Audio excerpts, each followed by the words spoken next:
Nous avons vu la dernière fois que lors d'un effort long ou peu soutenu, le muscle va utiliser les nutriments et le dioxygène fournis par le sang pour réaliser la réaction de respiration cellulaire qui va lui fournir l'énergie nécessaire à son fonctionnement.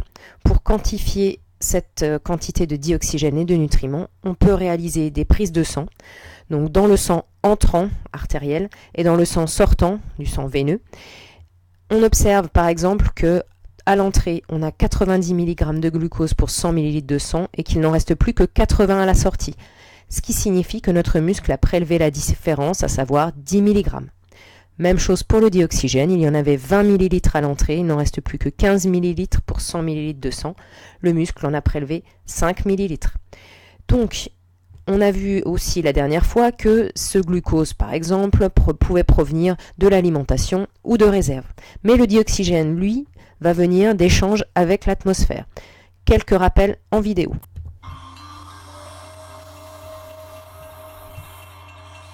La fonction principale de l'appareil respiratoire est de fournir à l'organisme du dioxygène et de le débarrasser dans le même temps du dioxyde de carbone.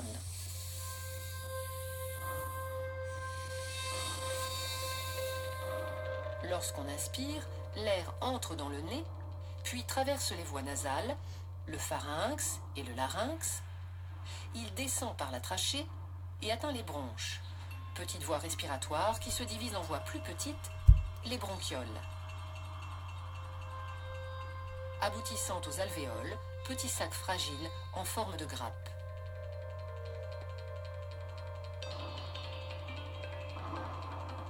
L'air pénètre donc dans les poumons jusqu'au fond des alvéoles. Et c'est là que se produisent les échanges gazeux entre l'air et le sang. C'est-à-dire que le dioxygène quitte l'air pour passer dans le sang et le dioxyde de carbone s'échappe du sang pour être rejeté dans l'air. Il est ensuite expulsé dans l'atmosphère par l'expiration.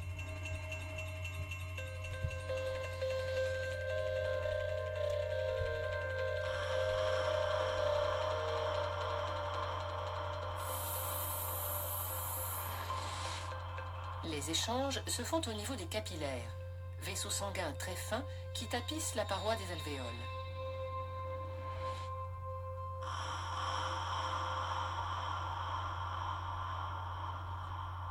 Les alvéoles étant au nombre de 600 à 800 millions, la surface totale de contact entre l'air et le sang dans les poumons avoisine les 100 mètres carrés, soit l'équivalent de la surface d'un terrain de tennis. La grande taille de cette surface d'échange alvéolaire, richement vascularisée, augmente la quantité de dioxygène entrant dans le sang. Les échanges gazeux entre les alvéoles et le sang se font grâce à des différences de pression en oxygène.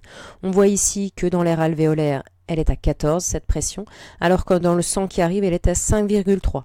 Donc pour rééquilibrer ces pressions, le dioxygène va aller de l'alvéole vers le sang, donc jusqu'à ce que la pression soit la même que dans l'alvéole. Donc pour que le sang soit rechargé à son maximum en dioxygène, il faut que la pression ici dans l'alvéole soit maintenue.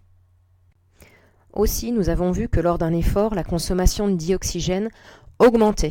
On voit ici que, contrairement à tout à l'heure, le muscle a consommé 9 ml en activité au lieu des 5 ml consommés au repos.